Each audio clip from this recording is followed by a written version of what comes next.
Assalamualaikum warahmatullahi wabarakatuh. Selamat datang pada channel saya. Kali ini saya akan menjelaskan cara mengolah data dengan menggunakan regresi data panel dengan variabel intervening atau variabel mediasi. Di sini saya sudah menyediakan data. Bisa teman-teman lihat pada data yang sudah saya siapkan. Di sini untuk time seriesnya sejumlah 6 tahun. Dari tahun 2006 sampai 2011 dan jumlah cross sectionnya ada 50 dan ada variabel PSF atau variabel X1, lalu ada PLF atau variabel X2 nya, TDS atau variabel Y, dan terakhir ada CDFF sebagai variabel Z yang berperan sebagai variabel intervening. Substruktural 1 model terbentuk seperti ini. Substruktural 1 menguji ada atau tidaknya pengaruh dari variabel PSF dan PLF terhadap CDFF. Lalu untuk model substruktural 2, substruktural 2 menguji ada atau tidaknya pengaruh dari variabel PSF, PLF, dan CDFF terhadap TDS. Dari model tersebut terbentuklah 9 hipotesis. Bisa dilihat ya bahwa 9 hipotesis ini ada H0 dan HA. Setelah kita buat hipotesis, kita bisa langsung melakukan regresi panel data.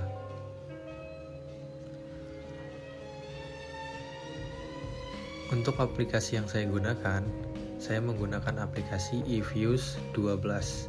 Teman-teman bisa cari di internet dan langsung download saja. Kemudian registrasi. Registrasi ini dilakukan agar teman-teman bisa menggunakan aplikasinya. Oke, untuk langkah pertama yang dilakukan adalah menginput atau memasukkan data dari Excel ke eViews. Teman-teman bisa lihat dan mencontohkan cara yang saya lakukan. Untuk langkah pertama, kita klik File, lalu klik News, lalu klik Work File. Kemudian, ubah work file struktur type yang semula detached regular frequency menjadi balance funnel. Setelah itu, kita juga harus menyesuaikan time series dan cross sectionnya dari data yang kita punya. Start date dan end date menunjukkan time series, di mana kapan data dimulai dan kapan data berakhir. Di sini untuk data yang saya punya dimulai dari tahun 2006 dan berakhir di 2011. Lalu jangan lupa untuk mengisi number of cross section. Cross section dari data saya memiliki 50, maka diisi 50. Jika sudah terisi dengan benar, teman-teman bisa langsung klik OK.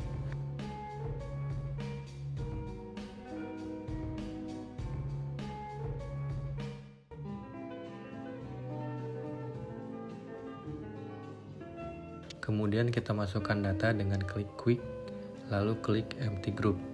Nanti akan muncul tabel seperti ini. Teman-teman bisa langsung saja memasukkan datanya. Caranya mudah. Teman-teman buka Excel, data teman-teman, pilih seluruh angkanya seperti ini, kemudian copy. Buka lagi aplikasi eViews, di tabel ini langsung pastekan saja. Nah, nanti angkanya akan muncul. Di bagian paling atas, teman-teman bisa sesuaikan nama variabel teman-teman. Di sini saya tulis X1, X2, Z, dan Y.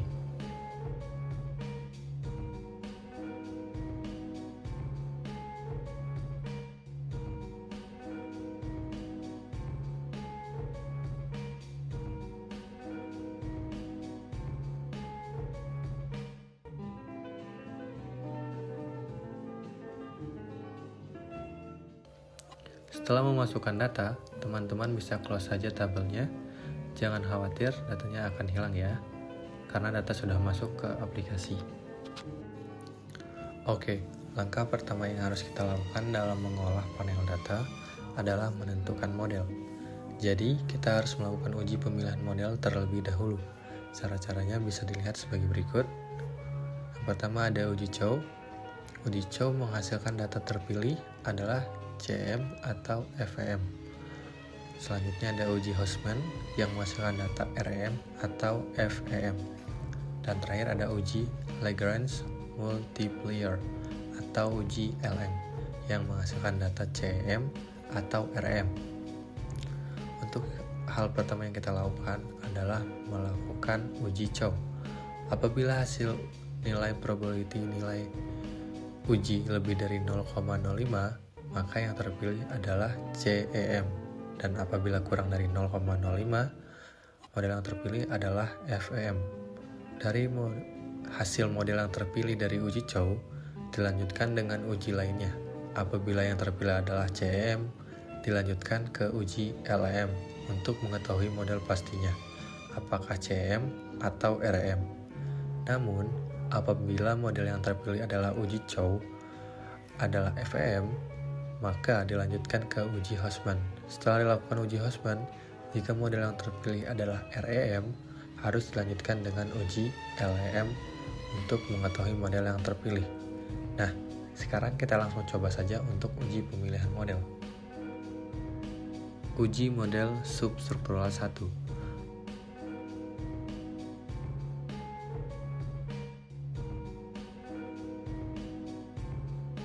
Pertama, kita lakukan uji Chow untuk struktural 1.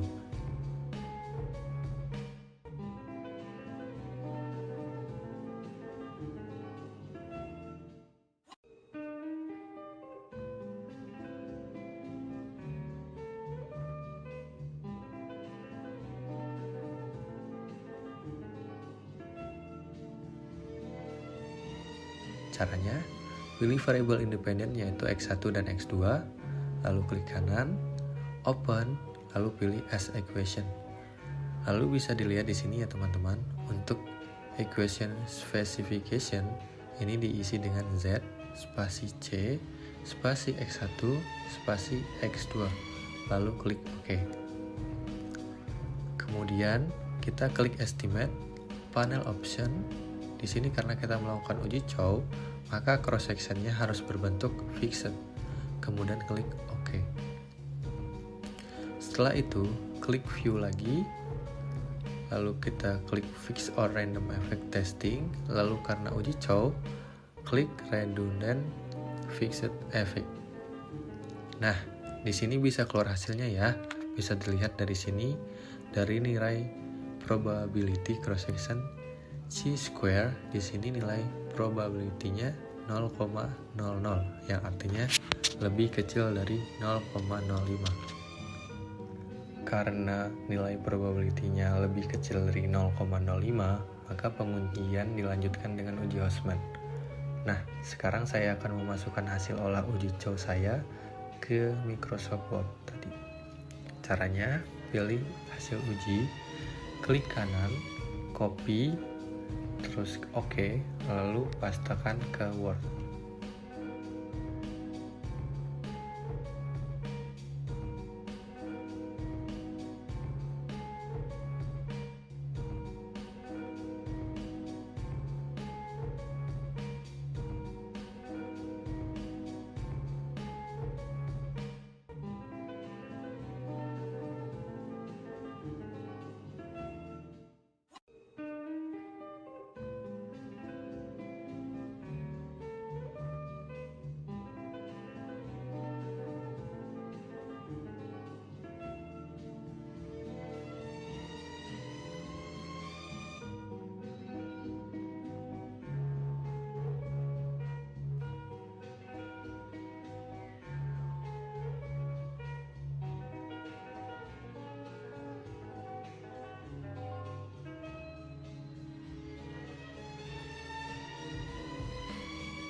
Sesuai yang saya jelaskan tadi, karena nilai probability kurang dari 0,05, maka dilanjutkan dengan uji Hostman.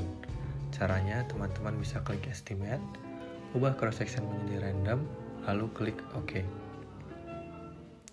Kemudian, klik view, fix or random effect seperti tadi, lalu pilih correlation random effect. Nah, hasilnya akan muncul.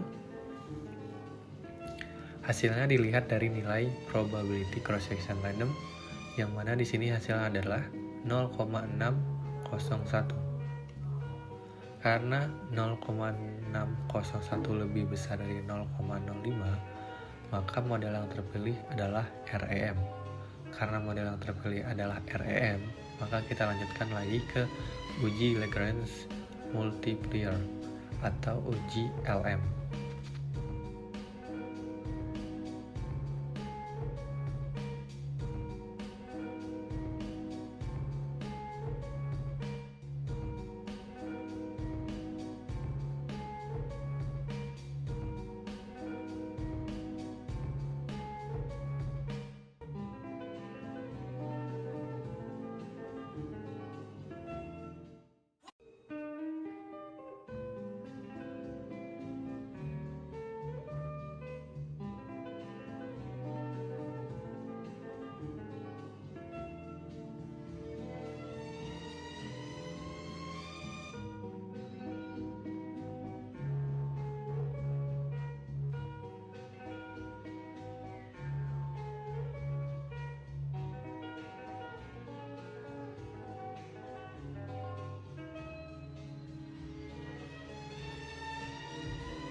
Berikutnya, pengujian model dengan uji Lagrange multiplier atau uji LM.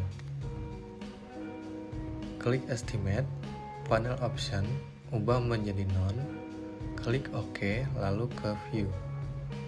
Lalu, Fixed or Random Effect Testing, Omnited Random Effect. Di sini hasilnya sudah muncul ya, nilainya dilihat dari sini. Di baris Brush bagian kolom cross section yang angkanya di dalam tanda kurung. Ini dia, nilai probability-nya 0,0 yang artinya lebih kecil dari 0,05. Karena nilainya lebih kecil dari 0,05, maka hasilnya adalah REM. Maka bisa dipastikan bahwa model yang terpilih dari substruktural 1 adalah model REM.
Kita lanjut, uji model substruktural 2.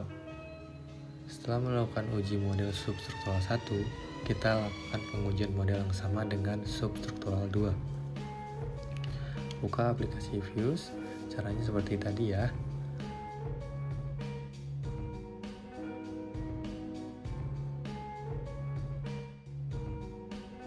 Pertama kita lakukan uji Chow. Caranya pilih variabel independen yaitu X1, X2, dan Z. Klik kanan, Open as Equation, lalu bisa dilihat di sini. Untuk equation specification, ini diisi dengan Y spasi C, spasi X1, spasi X2, spasi Z, lalu klik OK. Kemudian kita klik Estimate, panel option, Fix. Karena kita melakukan uji Chow, kemudian klik OK. Sama seperti tadi, klik Views, Fixed or Random Effect Testing, lalu pilih Redundant Fixed Effect.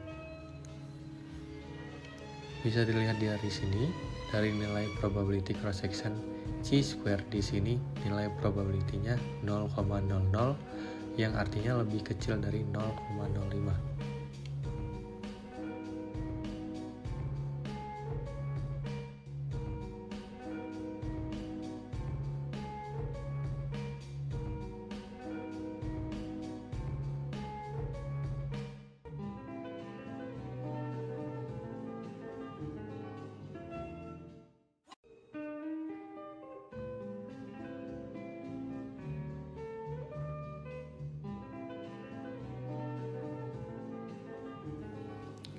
Karena nilai probability lebih kecil dari 0,05, maka pengujian dilanjutkan dengan uji Houseman. Sama seperti pengujian model substruktural 1 tadi. Caranya teman-teman bisa klik estimate, ubah cross section menjadi random, lalu klik OK. Kemudian klik view, fix or random effect seperti tadi, lalu pilih correlation random effect. Nah, hasilnya muncul.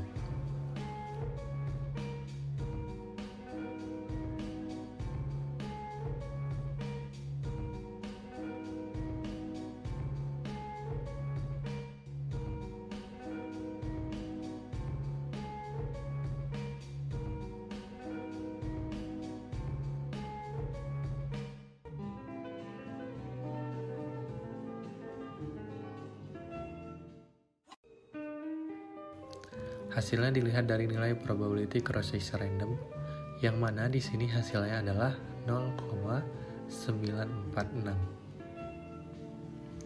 Karena 0,946 lebih besar dari 0,05, maka model yang terpilih adalah REM. Karena model yang terpilih adalah REM, maka kita lanjutkan lagi ke uji Lagrange multiplier atau uji LM.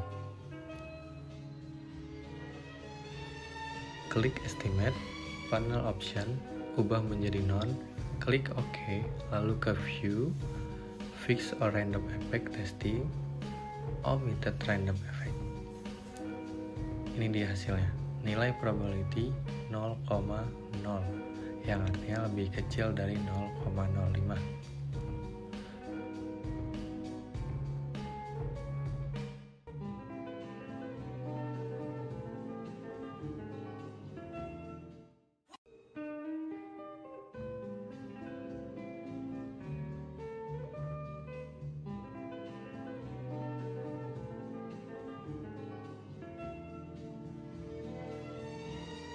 Karena nilainya lebih kecil dari 0,05, maka hasilnya adalah REM.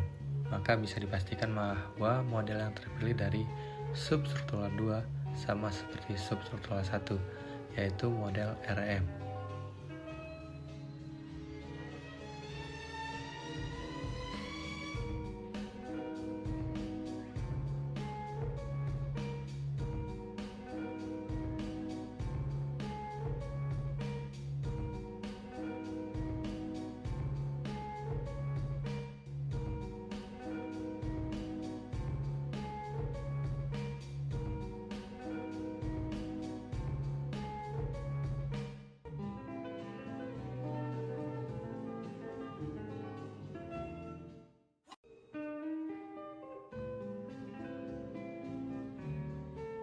Setelah teman-teman mengetahui model terpilih dari data teman-teman, kita lanjutkan dengan uji asumsi klasik berupa uji multikolinearitas dan uji heteroskedasitas.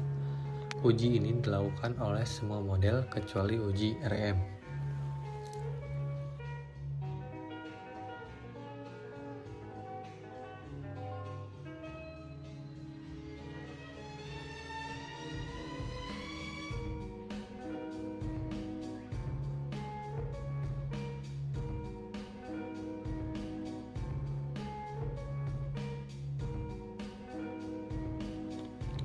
Di sini ada beberapa teori yang mengemukakan bahwa apabila model yang terpilih adalah uji REM, maka tidak perlu dilakukan uji asumsi klasik karena tidak akan efisien.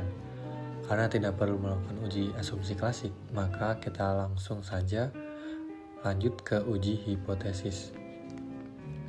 Uji hipotesis substruktural 1. Di uji hipotesis ini, kita akan melakukan uji T, uji F, dan R-square. Caranya bisa disimak.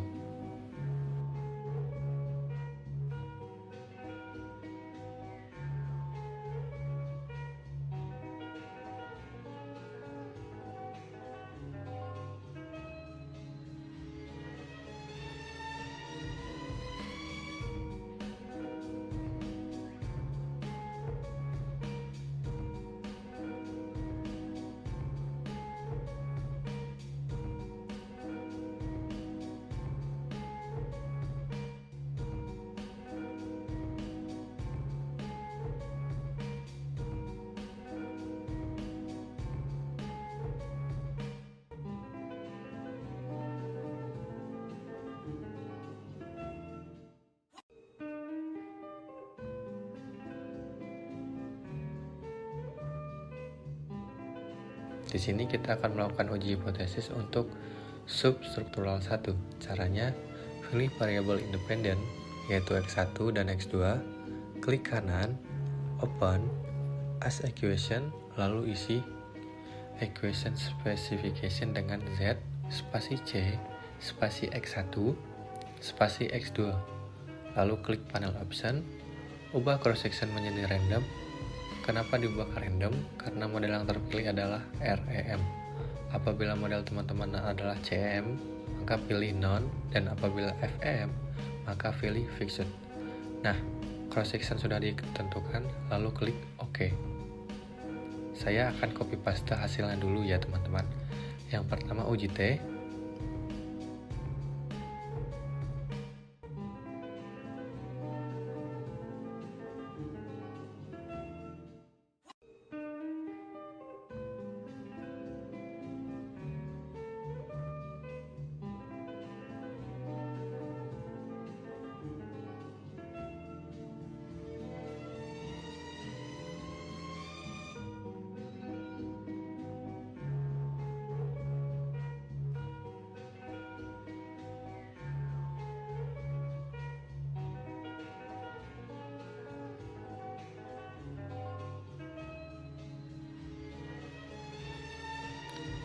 Kita tulis juga keterangannya, nilai probability-nya X1 0,000, lebih kecil dari 0,05, maka HA diterima dan HO ditolak, yang artinya variabel PSF berpengaruh terhadap CDFF.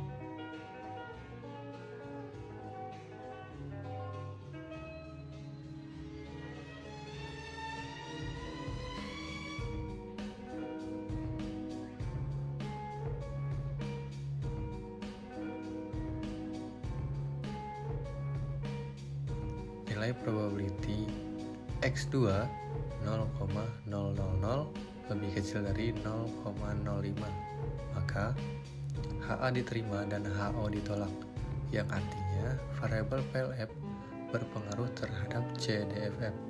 Maka dapat disimpulkan bahwa X1 dan X2 berpengaruh terhadap Z.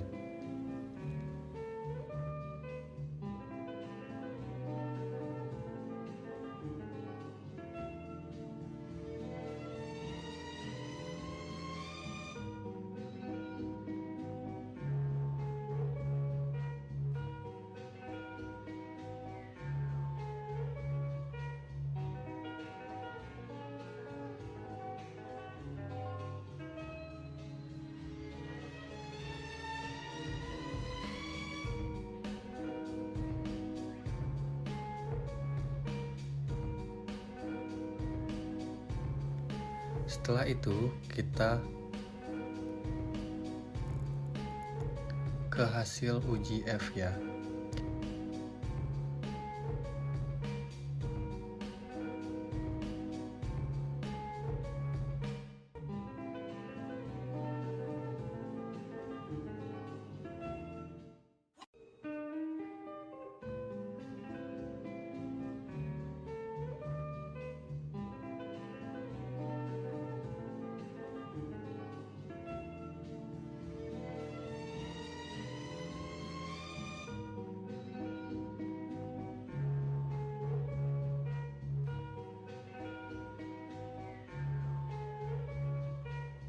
Kita copy paste lagi, kita tulis juga keterangannya. Hasil uji F ini dilihat dari nilai probability-nya yang paling bawah di sini. Kita tulis keterangannya, nilai probability 0,000 lebih kecil dari 0,05, maka HO ditolak dan HA diterima.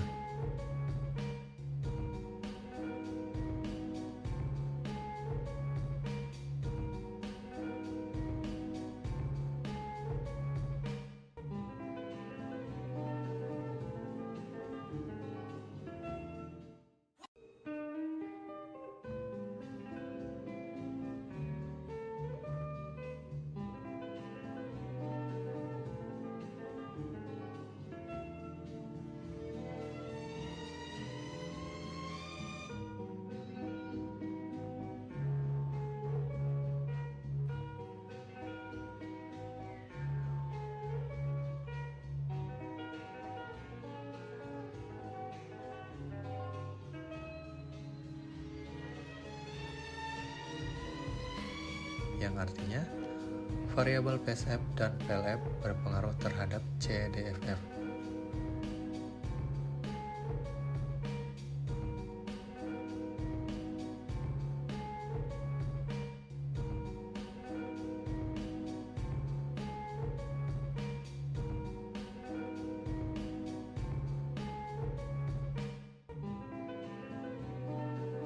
Kita lanjutkan ke R-square. Kita copy paste juga.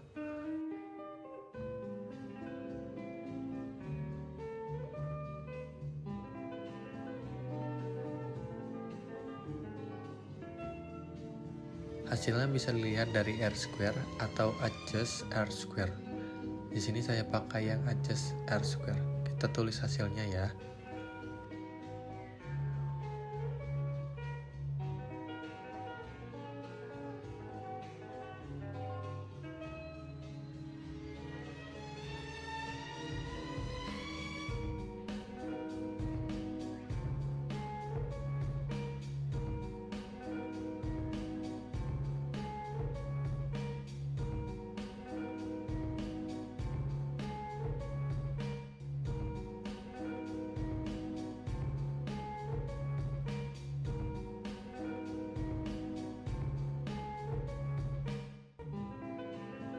Variabel X1 dan X2 mampu menjelaskan variabel Z sebesar 0,89 atau 89%, sedangkan sisanya 11% dijelaskan oleh variabel lain.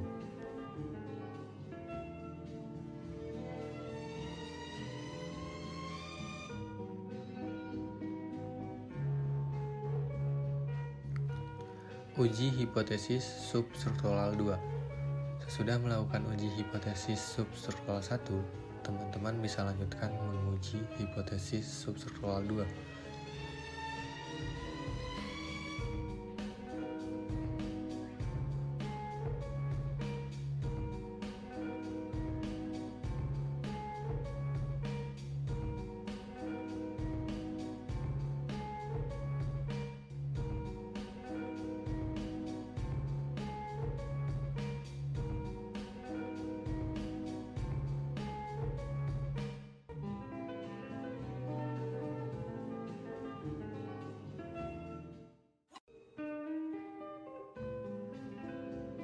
Dengan melakukan cara yang sama, pertama, pilih variabel X1, X2, dan Z, klik kanan, open, as equation, lalu isi equation specification dengan Y, spasi C, spasi X1, spasi X2, spasi Z.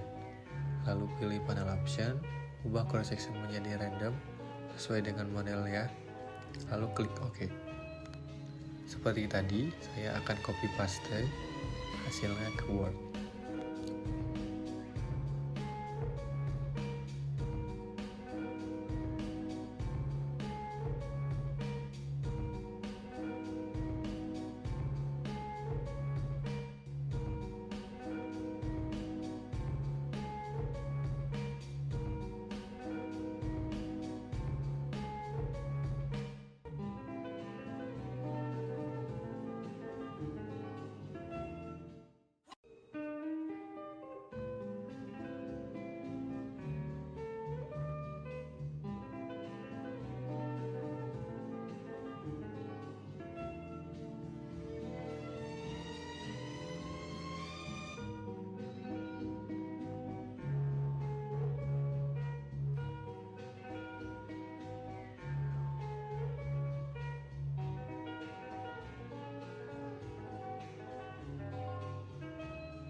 Ini untuk hasil uji T, bisa dilihat. Kita tulis keterangannya, nilai probability X1 0,8021 lebih besar dari 0,05, maka HA ditolak dan HO diterima.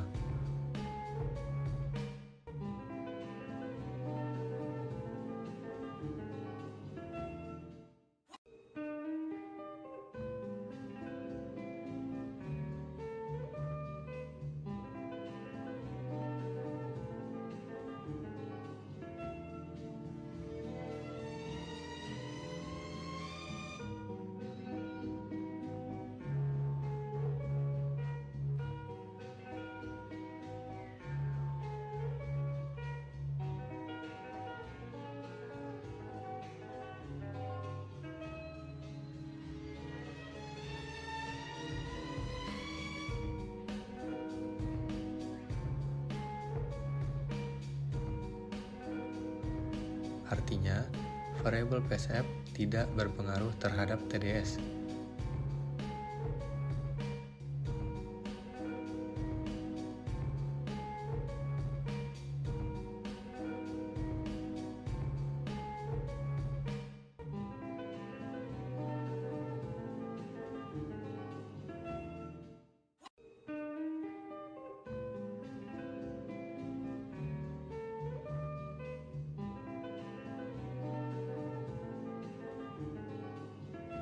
Nilai probability-nya X2 0,5646 lebih besar dari 0,05.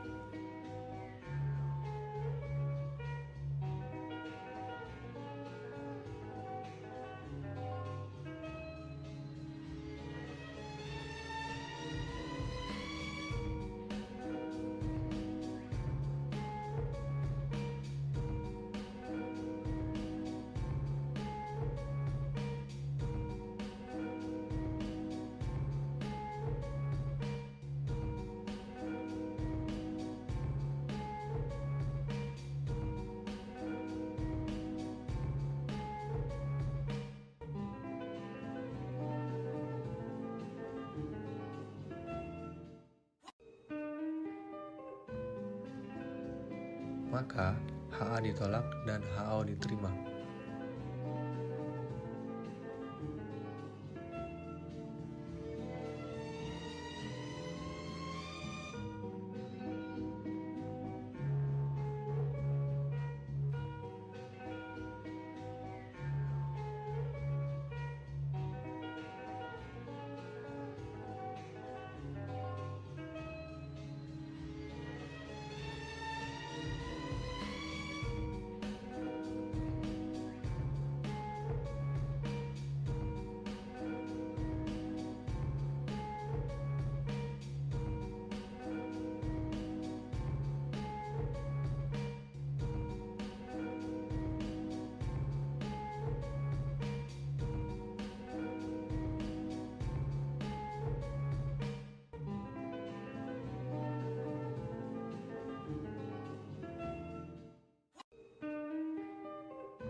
Artinya, variabel PLF tidak berpengaruh terhadap TDS.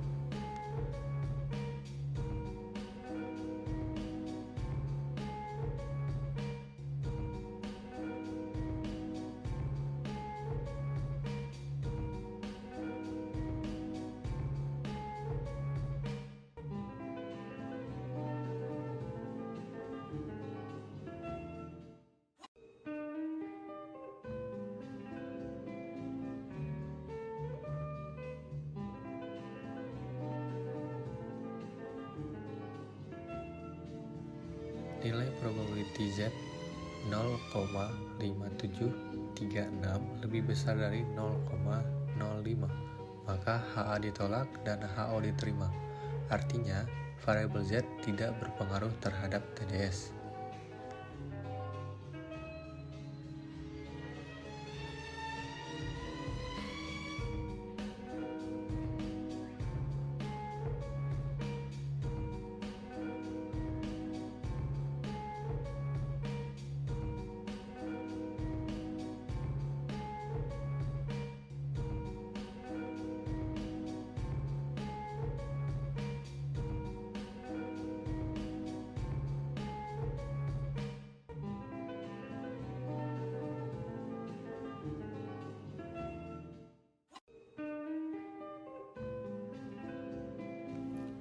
Berikutnya, kita ke hasil uji F.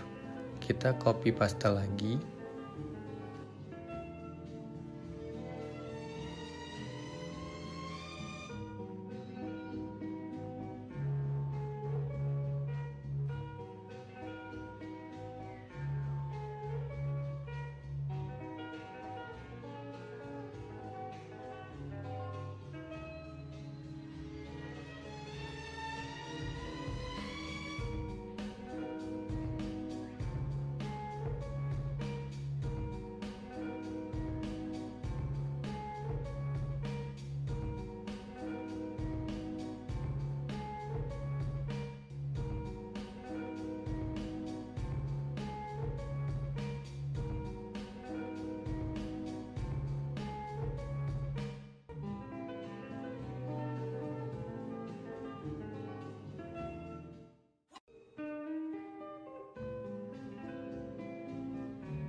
Kita tulis juga keterangannya. Hasilnya yang ini.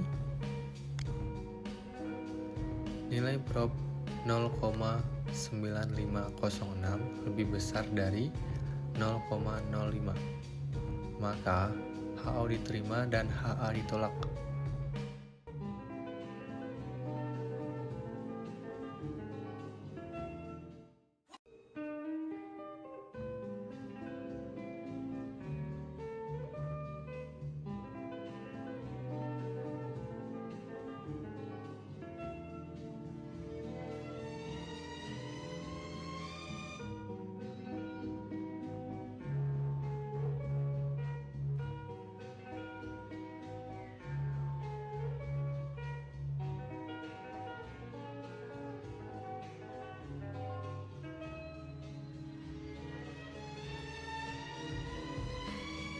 Artinya, variabel PSF, PLF, dan CDFF tidak berpengaruh terhadap TDS.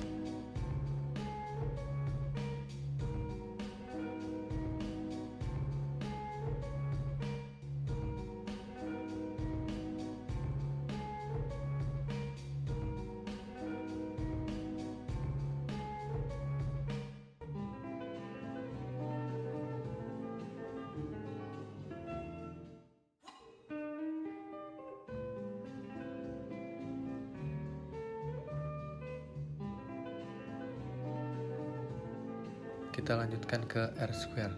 Kita copy paste lagi. Ini di hasilnya. Nilainya sangat rendah.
Kita tulis keterangannya. Variabel X1, X2, dan Z tidak mampu menjelaskan variabel Y. Nah, dari uji hipotesis ini dapat disimpulkan bahwa substruktural 1, variabel X1, dan X2 berpengaruh terhadap Z.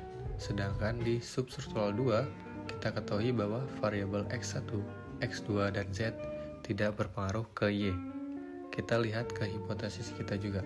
Dapat disimpulkan bahwa H1 hingga H3 terbukti dengan adanya berpengaruh. Ini berdasarkan hasil uji hipotesis struktural 1.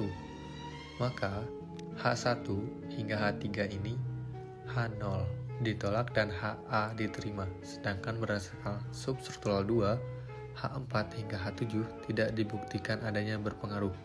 Maka HO diterima dan HA ditolak. Uji Sobel substruktural 1. Untuk melakukan uji Sobel, kita lihat nilai-nilainya dari hasil uji T. Kita copy paste dulu hasil uji T untuk mempermudah pengerjaan.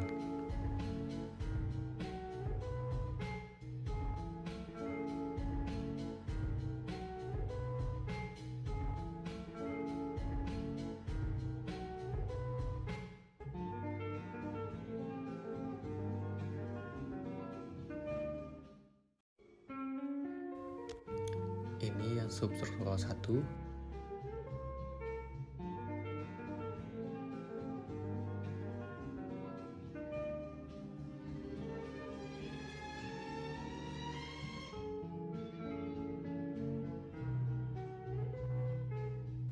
dan ini yang substruktural 2. Untuk hasil uji T substruktural 1 menunjukkan variabel independen terhadap intervening atau X1 dan X2 terhadap Z. Lalu untuk hasil uji T substruktural 2 menunjukkan variabel intervening terhadap independen terhadap dependen atau Z terhadap Y. Dalam uji Sobel ada rumus yang harus digunakan. Bisa dilihat di sini ya teman-teman untuk rumusnya. Bisa dilihat juga ya keterangannya.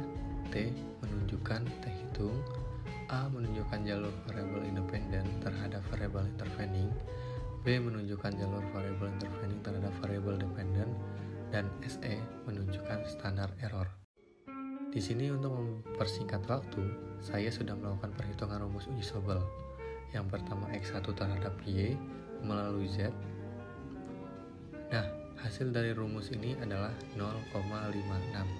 Untuk mengetahui ada atau tidaknya berpengaruh, kita harus mencari nilai T tabel dulu ya, teman-teman. Caranya, buka Excel data kalian, lalu klik salah satu kotak di luar tabel. Saya pilih di sini, lalu masukkan rumus TINV dalam kurung 0,05 titik koma jumlah sampel dikurangi jumlah variabel. Di sini sampel data saya ada 300 dan variabelnya ada 3, maka 300 dikurang 3 sama dengan 297. Mungkin teman-teman ada yang bertanyakan kenapa variabelnya 3. Bisa lihat di sini, karena di sini X1 terhadap Y melalui Z, maka ada 3 variabel ya. Rumus tadi kita masukkan lalu klik enter, hasilnya sudah dilihat ya.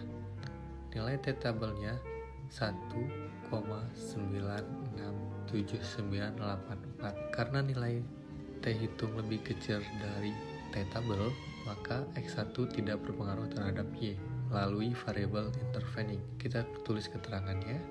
Nilai T hitung 0,56 lebih kecil dari T tabel 1,96, yang artinya HA ditolak dan HO diterima.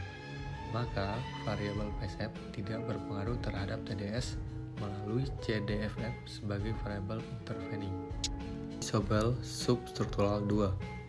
Setelah itu kita lakukan uji Sobel X2 terhadap Y melalui Z. Nah, hasil dari rumus ini adalah 0,56.